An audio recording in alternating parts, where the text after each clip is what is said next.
Oui, pour continuer sur votre image, je dirais que effectivement l'économie à un moment donné, de toute façon, ne peut plus s'écouler, parce qu'à force de trancher, à un moment donné, on n'a plus rien à trancher. Donc soit on réensemence, soit on fait autre chose, mais il n'y a plus rien à couper. Alors, je n'ai pas franchement de questions, mais j'en ai plein, et je suis venu parce que je vous ai entendu sur France Inter, j'écoute France Inter, et vous êtes passé, c'était sur une émission de radio, et j'ai été très touché par votre message. Et donc c'est plutôt un témoignage et un appel, pas celui d'Abbé Pierre, mais presque.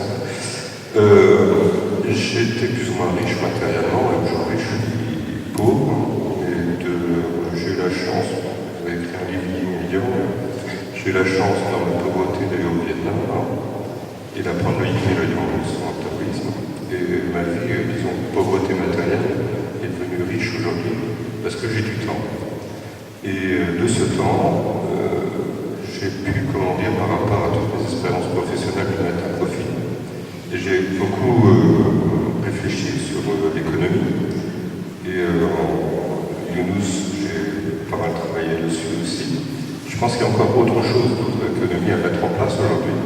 Mais par rapport à la question que vous disiez tout à l'heure, la pauvreté aussi m'amène aussi à ne pas faire partie de réseau.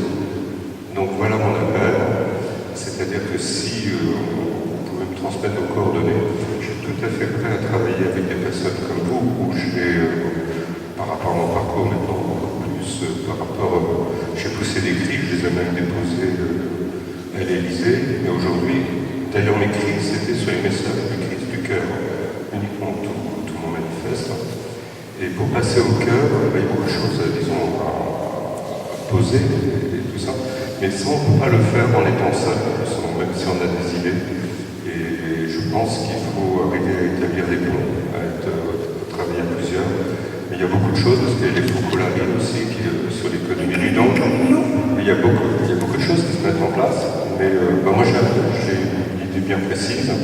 Après, c'est vrai qu'on sorte des écueils, comment dire, de la législation et autres, il faut travailler avec des personnes. Et justement, je pense que des personnes qui sont en retraite ont des savoir-faire. Si on peut travailler en réseau, je pense qu'on peut arriver à faire effectivement, à remettre, comme vous le dites, j'aime bien le mot insuffler parce que c'est comme le verbe. Mais effectivement, il faut remettre du cœur, il faut remettre de l'humain dans nos sociétés, dans nos économies, dans nos rapports, dans tout. Donc voilà, je pense que vous partez en Bolivie prochainement. Oui, lundi. Comment? Lundi prochain. Sinon, je vous avais invité, parce que je me suis retrouvé à aller au ministère du Logement, parce que moi, mon économie, c'est surtout pour faire des maisons, que j'appelle des maisons de Noé. C'est-à-dire qu'aujourd'hui, on peut construire du bois. Et on a des moyens scientifiques, le recyclage, l'économie circulaire et autres. Et il y a des moyens de faire des choses, de donner des maisons pour tous. Voilà. Merci. Il se pose une question, comment rentrer dans les risques, puisque vous aviez indiqué que c'est un peu votre question, c'est comment rentrer dans les réseaux, comment être partie prenante de ça. Et là, est-ce que vous avez indiqué une piste, vous avez... Oui. Je crois qu'il faudrait écouter plus en profondeur pour voir justement quel est le savoir-faire et quel réseau, mais ça vaut la peine de continuer la piste. Je trouve que pour la création des réseaux, les jeunes, on dirait qu'ils sont nés là-dedans et qu'ils savent créer des réseaux. Et qu'il y a des choses qu'ils peuvent nous apprendre dans la mesure où ils savent mettre en réseau sur le sujet plutôt de l'économie sociale et solidaire. J'ai entendu pas mal d'interventions qui disaient que c'est pas possible en France, ça n'existe pas, etc. Je pense qu'au niveau de l'agglomération nantaise, il y a ce qu'on appelle les écosolides qui essayent, en tout cas, d'aider les porteurs de projets et qui créent vraiment du réseau entre les personnes et qui sont vraiment dans cette dynamique de chercher plus de social, plus d'humain au sein des initiatives d'entreprise, en fait. Voilà, c'était juste pour donner cette expérience. Merci. Merci pour ce témoignage. Et je nous ai un peu compté, j'ai compté une centaine. J'ai l'impression qu'après t'avoir entendu, on est destiné, chacun de nous, à devenir un créateur d'entreprise. Et j'ai l'impression que le message, c'est que chacun allait se lancer dans le micro d'abord. Mais comment vous avez fait? Comment concrètement il y en a-t-il en France? Parce que j'ai trouvé ça riche d'expériences d'autres pays, mais en même temps, c'est vrai que nous avons la réflexion aussi pour la France. Comment, quelle méthode opter? J'ai eu l'impression que vous étiez entré en relation avec Younous directement et que vous avez enrichi ses conseils. On disait qu'il y avait 10 erreurs de microcrédit, 20 erreurs, 50 erreurs. Comment justement, on appelle ça de réseau, mais hors réseau sinon, comment avoir une méthode pour ceux qui ne sont pas nécessairement des Master 2 ou plus d'économie ou d'autres écoles de qualité? Quelle méthode? Moi, je dirais des petites choses simples. D'abord, avec ce qu'on est chacun, son parcours et de nouveau ce qu'on va venir. Pour savoir où on va, d'où je viens, quelles sont mes compétences, quel est mon savoir-faire, et chacun ici dans la salle a une expérience. Donc je dirais partir aussi de qui on est, de ce qu'on est naturellement, de ce qu'on fait avec facilité, avec bonheur. Et je dirais à partir de là, va où ton cœur te mène, c'est d'aller là où je me sens naturellement portée. Alors pour certains, ça peut être l'entreprise, pour d'autres, ça peut être des personnes d'autres, pour d'autres, ça peut être des enfants, ça peut être, il y a différentes façons. Ce qui est important, c'est d'aller vers là où on sent qu'on est attiré intérieurement. Et j'ai aussi une méthode, c'est d'aller là où on est attiré intérieurement et d'aller sur le terrain, dans les rencontres. C'est dans les rencontres, dans le mystère des rencontres, que les choses se passent. Et qu'alors après, on découvre petit à petit quel est son appel propre. Est-ce qu'il y a... Juste le sens de ma question, c'est que c'est vrai que dans notre culture, on va avoir tendance à cliver un peu entre le bénévolat d'une part, qui n'est surtout pas rémunéré par définition, et puis d'autre part son engagement professionnel, personnel, où on va, si on est chrétien, si on est humaniste, irradier notre vie professionnelle, mais pas avoir cette approche qui nous est donnée aujourd'hui, ou qui est rappelée aujourd'hui, que tout peut être, au service des pauvres, entreprise lucrative. C'est-à-dire véritablement avoir, non pas penser comme on peut, pour beaucoup d'entre nous, j'imagine, avoir cette logique. Pour les pauvres, oui, je peux accueillir chez moi, je peux m'engager dans l'association, je peux parler, prendre du temps, donner de moi. Oui, tout ça d'accord. Mais ce n'est pas ce que j'entends aujourd'hui. Ce que j'entends aujourd'hui, c'est qu'on peut faire, même petitement, des choses qui sont viables économiquement, qui ont une dynamique. Et c'est là-dessus que je me pose la question du comment faire. Alors je dirais là, l'entreprise est un outil, et je dirais c'est appliquer l'outil de l'entreprise à l'objectif social, c'est pas faire autre chose. Et s'il y a une méthode, c'est de trouver, d'avancer avec l'outil d'entreprise pleinement, mais de se dire ma finalité c'est pas faire les profits en premier lieu comme but ultime, c'est d'utiliser l'entreprise comme moyen de répondre à un besoin d'une population pauvre, si c'est ça, ou d'un objectif social, si c'est ça. Oui, en partie pour répondre à la question de monsieur.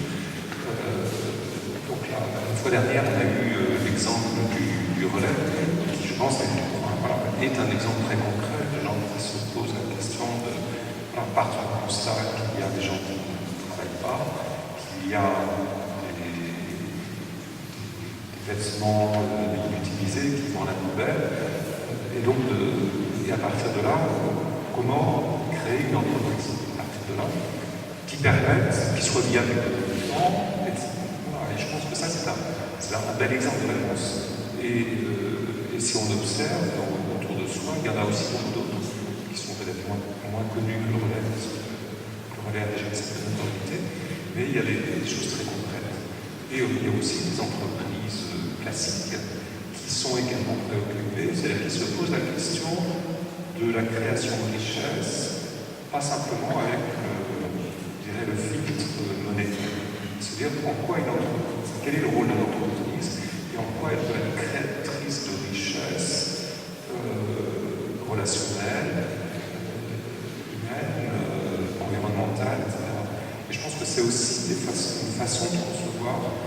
choses et qui permet de trouver des réponses concrètes.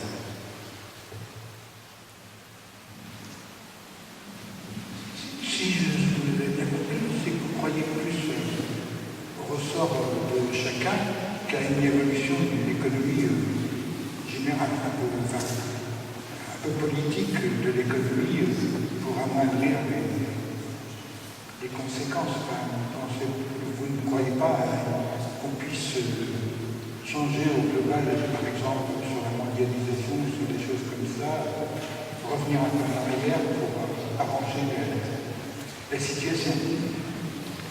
Moi, je crois à des personnalités par un esprit, j'allais dire, qui vont changer les structures.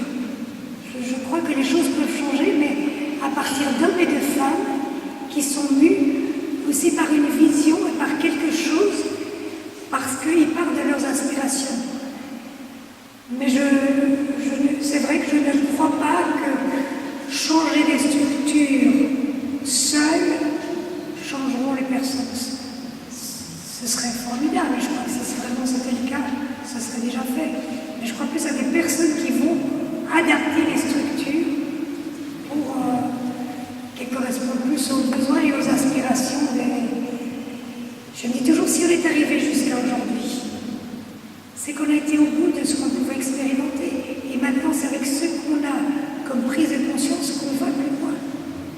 Et que la génération prochaine mènera plus loin et forte de l'expérience, prendra certaines choses, en laissera d'autres, mais avancera avec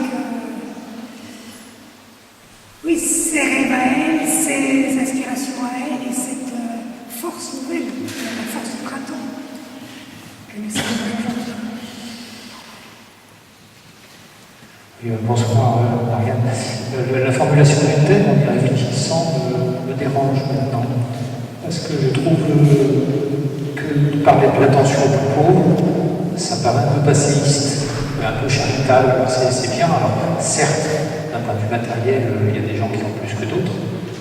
Mais en écoutant les réflexions, je trouve que c'est une formulation qui donne un petit peu l'impression d'une population qui serait supérieure, une partie de la population qui aurait, d'autres qui n'auraient pas. Alors qu'en fait, c'est plus un échange. Et que j'aurais préféré que, alors je ne sais pas si ce serait la meilleure formulation, mais qu'on parle plus de la solidarité telle conciliable avec l'économie. Voilà, je ne sais pas si c'est la meilleure formulation, mais voilà, ça me dérange un petit peu de parler des pauvres, finalement, le sujet me semble ouvrir davantage alors pour la question de qu'est-ce que c'est la définition d'un pauvre. J'ai envie de poser ma question, si je me permets, qui est très proche de celle-là, je crois. Vous avez parlé du cri. Est-ce que ce cri, c'est celui de quelqu'un qui découvre la pauvreté des autres et qui se met au service de ceux qu'il entend et qu'il voit dans la difficulté pour les aider à mettre en place des structures d'une entreprise? Ou est-ce que c'est le cri de ceux qui vivent eux-mêmes cette pauvreté et qui parviennent à en sortir en prenant en charge leur propre structure et en mettant en place un outil social d'entreprise pour avancer dans leurs difficultés? Est-ce que ça rejoint un peu en partie aussi votre question? Est-ce que c'est le cri de celui qui veut se dévouer ou est-ce que c'est le cri de celui qui cherche à sortir? Les deux cris. Ce sont les deux, on a besoin des deux, j'allais dire. Si la personne ne crie pas et dit je veux m'en sortir, eh bien on ne peut rien faire pour elle. Donc je dirais on a besoin des deux cris et les cris ont besoin de faire écho. Mais je suis d'accord qu'il y a un piège quand on parle des pauvres, parce que la pauvreté, dans ce cadre-ci, c'est la pauvreté économique et c'est le critère, c'est l'argent. Mais bien sûr, il y a la pauvreté des riches. Et je reviens au texte d'aujourd'hui de l'Évangile. Excusez-moi, mais ça va vite. Lazare, qui était pauvre, et le riche, qui avait Lazare à sa porte et qui ne voyait pas, et qui dit Abraham, oui mais Abraham, dis un peu à Lazare qui vienne nous mettre de l'eau par je trouve cette dichotomie entre les riches et les pauvres. Je me disais, mais ce pauvre Lazare, le drame de ce pauvre riche avec Lazare, c'est que même au ciel, même en enfer, il le voit toujours comme un serviteur à son service à lui. Mais pas une seule fois il s'est dit, eh bien, je me réjouis pour lui parce que lui, il a vraiment souffert. Si moi je souffre aujourd'hui, que lui, il a souffert sa pensée, eh bien, je me réjouis pour lui qui soit au ciel. Et je dirais, c'est notre regard qu'il faut changer sur les pauvres. Et il y a d'ailleurs un économiste, Prahalad, un Indien, qui a dit, si même les chefs d'entreprise voyaient ce milliard pauvres, le bas de la pyramide, comme des personnes dans le besoin, qui ont des besoins économiques, qui ont des besoins de services, eh bien même ça, ce sera un merveilleux ressort pour l'économie. Et de nouveau, c'était pas le sujet ici, mais il y a le sujet en soi de la pauvreté, la richesse de la pauvreté du riche. Et moi, souvent, dans les premières années au Chili, et je me souviens que mon père ne comprenait pas mes choix, c'était un peu compliqué, enfin, je vous passe les détails. Je disais, il y a une chose, papa, à l'université, j'ai eu un savoir formidable. Après, j'ai eu un savoir-faire formidable dans ma vie professionnelle. Mais il y a une chose qui me manque, papa, et je ne veux pas attendre l'âge de ma retraite pour le vivre, c'est le savoir-être. Et pour avoir vécu en Inde quelques mois, je sais que je dois être à l'école des pauvres, à l'école de ces personnes qui n'ont peut-être rien matériellement, mais qui ont d'autres richesses. Et je dirais, ça aussi c'est un regard dont on a à changer, parce qu'on parle de la charité qui courbe le dos, parce qu'on regarde l'autre avec un regard qui est désolé pour l'autre, alors qu'en fait, on ne le voit pas dans sa dignité, sa beauté. Et de fait, c'est rien que sur le terme pauvreté, il y aurait déjà fait une conférence en soi, avant de le mettre en lien avec d'autres choses. Je confirme cette difficulté du sujet.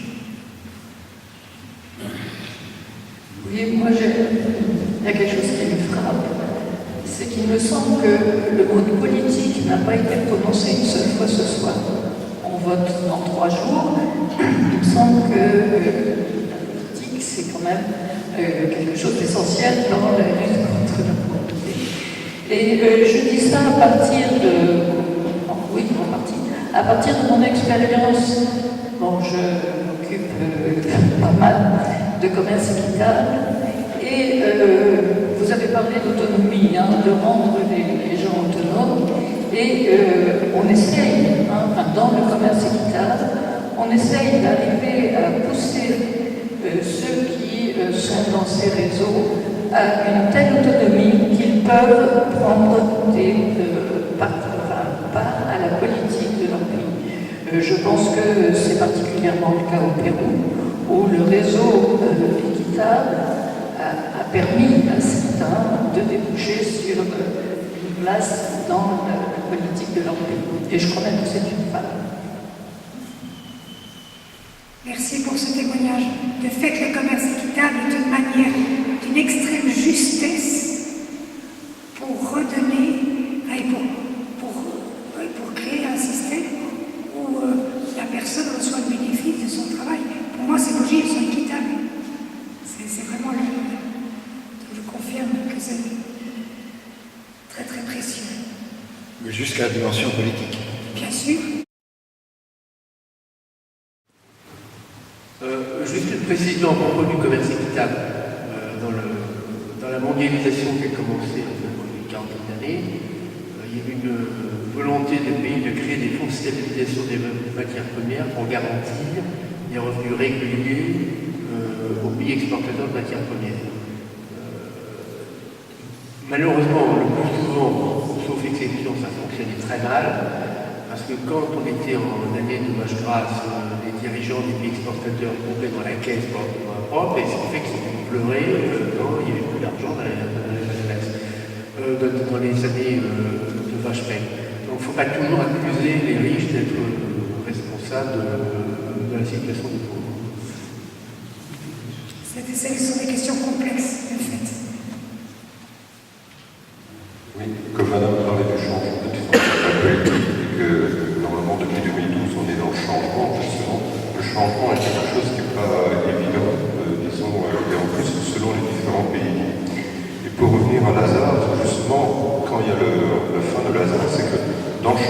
même si on lui envoie pour son salut une personne, il ne le reconnaît pas. C'est comme ça. Donc le problème, c'est le changement aussi, c'est qu'aujourd'hui, si on propose, notamment au niveau de la société civile, souvent on est dénigré ou on ne passe pas le cap, et puis ce que vient de dire monsieur, on prend dans la caisse où il y a tous les conflits, parce que tout ça, en fait, puisque moi là je vous rejoins, de toute façon, le système s'il y a de l'esprit, de l'humain et puis du cœur. Le problème, c'est que l'homme n'est pas forcément bon, et même en nous, on n'est pas toujours bon aussi. Et c'est cette dualité. Alors donc, effectivement, basé d'une économie ou du commerce, effectivement, quand c'est grâce, eh bien, on n'a pas, on va mettre de l'argent de côté pour redistribuer à ceux qui en ont pas, on va le stocker si on a une disette. On a tendance à dépenser, c'est ça le problème. Donc il y a toute une réflexion à faire, et je reviens à Lazare, parce que vous avez pris, effectivement, on peut envoyer du bien, même envoyer le Christ.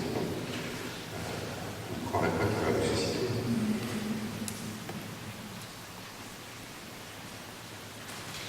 S'il n'y a pas d'autres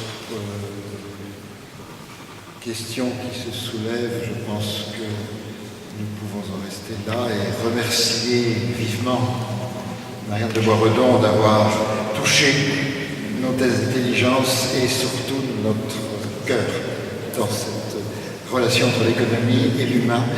Est-ce que l'économie marche tout seul comme une machine, comme on l'a dit à un moment dans la salle, ou est-ce qu'elle ne marche que si elle s'intéresse à l'humain et qu'elle se repose sur l'humain?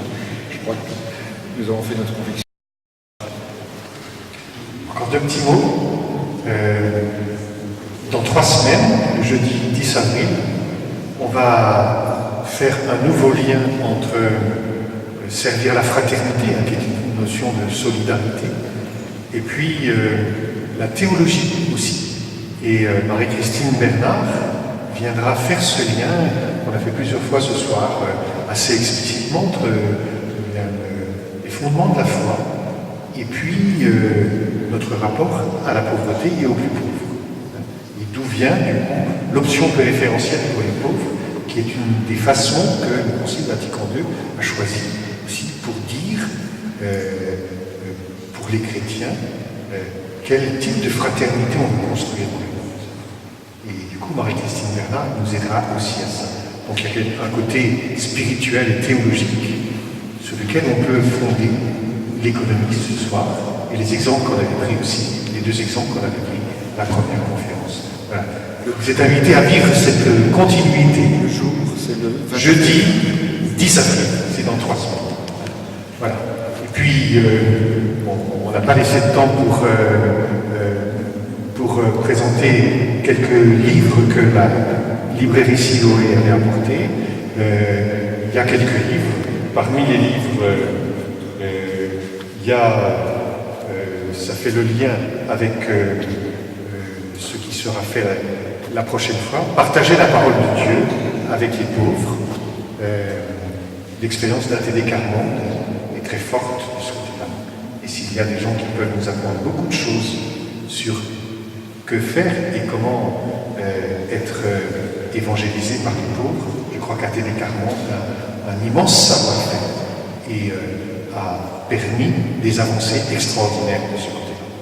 Et puis, puisque on est à 2 jours des élections,